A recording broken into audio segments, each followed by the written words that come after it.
अरे यार भैया गिर गया, उठो, अरे उठा उठा उठा, उठिए उठिए भैया, उठिए उठिए।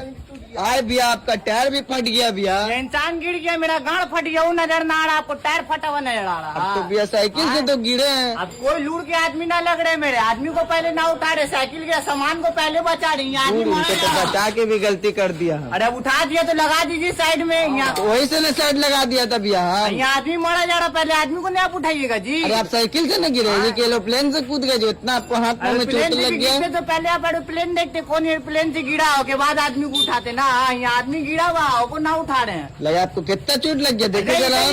नसीहतें दे रहे हैं, भलाई भी करे का ना ये करे तो आप पहले सामान बचाइएगा कि आदमी को बचाइएगा। आप कैसे चल रहे थे, देख के नहीं चलना चाहिए, उलट गए। गड्ढा यहाँ पे देख रहे ना। हाँ, देख तो रहे हैं। चैम्बर है, गिरेगा था आदमी, तो लाइट बूता है बस। अब तो हम क्या करे भैया, क्या करे, जा कि चला बोल नगर निगम वाले सबका तो भलाई भी करे का नहीं है, हाथ पाँव टूट जाना चाहिए था एक गिरा तो।